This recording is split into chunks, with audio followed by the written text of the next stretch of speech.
فرش التراب يضمني وهو غطاء.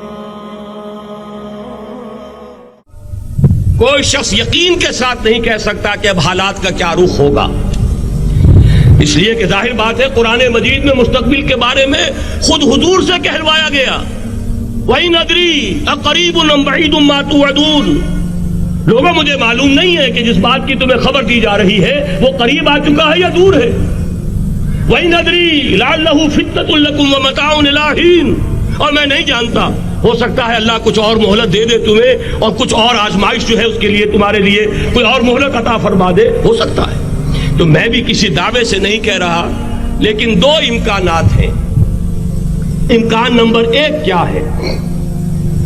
ابھی عالم اسلام کا ایک سالڈ بلاک ہے جو یہودی ورلڈ آرڈر کی نگاہوں میں کھٹک رہا ہے.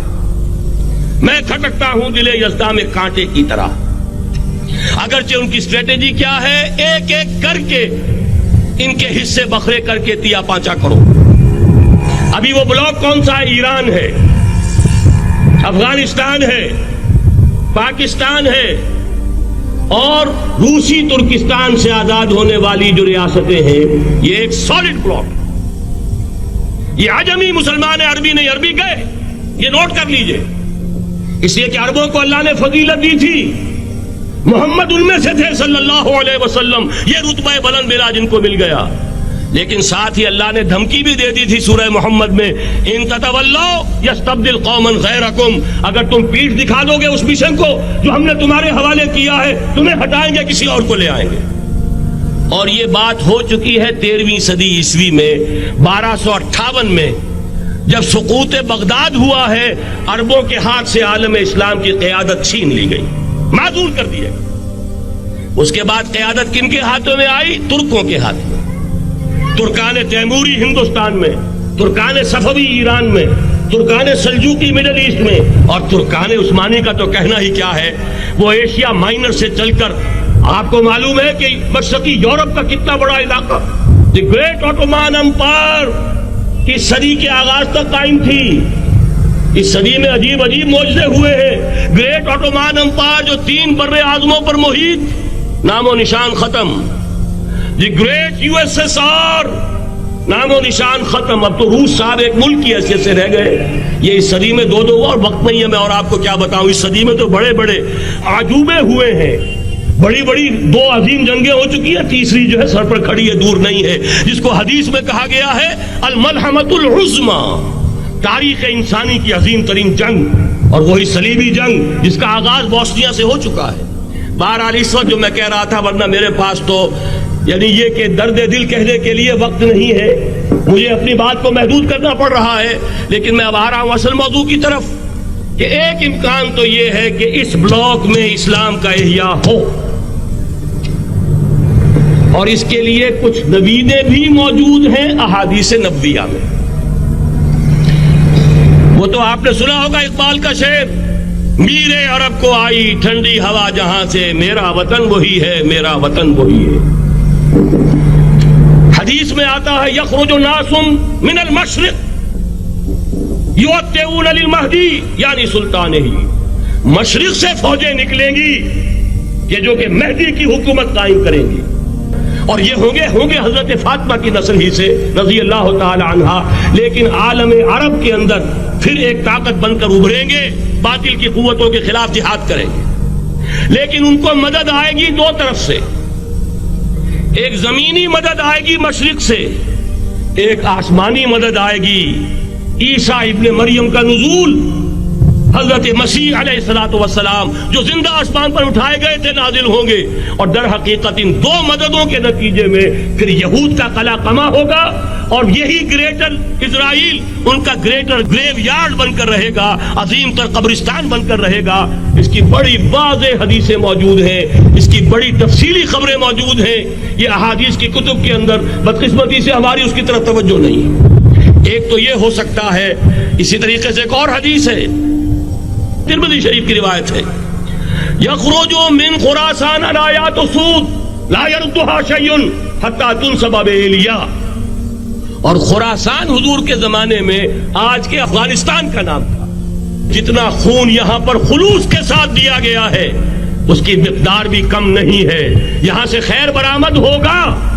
اور دوسری بات اپنے بارے میں نوٹ کر لیجئے، یہ پاکستان، بچا کھچا Pakistan, what remains of Pakistan, یہ اصل میں ہے کیا؟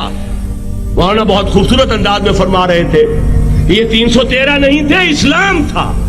اسی طرح نوٹ کیجئے، پاکستان نہیں ہے، 4 صدیوں کی تجدیدی مساعی کا حاصل ہے۔ آپ نے کبھی نوٹ کیا ختم نبوت کے بعد اب سب سے اونچا منصب کس کا ہے؟ مجددین۔ سنن ابی داؤد کی روایت، ان اللہ یبعث فی هذه الامہ علی راس کل 100 عام من یجدد لها دینها۔ اور نوٹ کیجئے، کوئی بات ہے 1000 برس تک سارے مجدد عالم عرب میں پیدا ہوئے، جیسے ہی دوسرا 1000 سال شروع ہوا، الف ثانی کا مجدد اعظم شیخ احمد سرہندی کہاں تھا؟ صنم خانہ ہند میں حاضر ہوا۔ میں شیخ مجدد کی لحد پر، وہ خاک کے ہے زیر فلک مطلع انوار، گردن نہ جھکی جس کی جہانگیر کے آگے، جس کے نفس کرم سے ہے گرمی احرار۔ وہ پھر 12ویں صدی کا مجدد اعظم امام الہند شاہ ولی اللہ دہلوی، 13ویں صدی کا مجدد اعظم سید احمد بریلوی، اس کے خون کا امین اور اس کے ساتھ کے شہداء کے خون کا امین، ان کے جسموں کا امین آپ کا خطہ ہزارہ، آپ کا خطہ سوات، اس میں ان کی جانیں ہیں جو دی گئی ہیں۔ اور وہ نہایت میں آپ سے عرض کر دوں، دور صحابہ کے بعد اتنا خالص اسلامی جہاد پوری مسلمان تاریخ میں نہیں ملے گا جتنا وہ تحریک شہیدین کا۔ 14ویں صدی ہجری میں شیخ الہند جیسا مجاہد اعظم کہ انگریز نے گرفتار کر کے قید بھی کیا ہے، تو کہاں؟ ہندوستان میں نہیں، کہاں؟ جزیرہ مالٹا بحر روم میں۔ اقبال کے نفس سے ہے لالے کی آگ تیز، ایسے غزل سرا کو چمن سے نکال دو۔ کہیں ہندوستان کی کسی جیل میں ہوا تو شاید اس کے نفس کی گرمی ہی سے کوئی حرارت پیدا ہو جائے۔ اور اسی صدی میں 14ویں صدی ہجری میں اقبال جیسا مفکر، اسی 14ویں صدی ہجری میں مودودی جیسا مصنف، اسی 14ویں صدی ہجری میں مولانا الیاس جیسا مبلغ رحمہم اللہ، عظیم شخصیتیں آج پورے عالم اسلام میں آپ کو تبلیغی دوست ملیں گے۔ یہ کہاں سے شروع ہوئی تحریک؟ دہلی کی ایک چھوٹی سی مسجد سے، وہ مسجد بنگلے والی اب تو بڑی عالیشان ہو گئی ہے، جب وہاں شروع ہوا تھا کام بڑی چھوٹی سی مسجد۔ یہ سارے کام یہاں کیوں ہوئے؟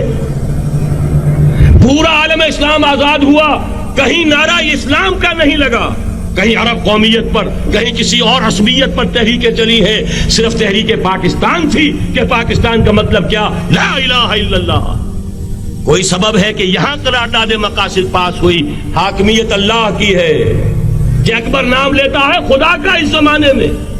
یہ سارا ماضی سامنے رکھیے اور حضور کی دی ہوئی پیشن گوئیوں کا مستقبل سامنے رکھیے، ان دونوں سے ثابت ہوتا ہے اس خطہ ارضی سے کچھ ہونا ہے۔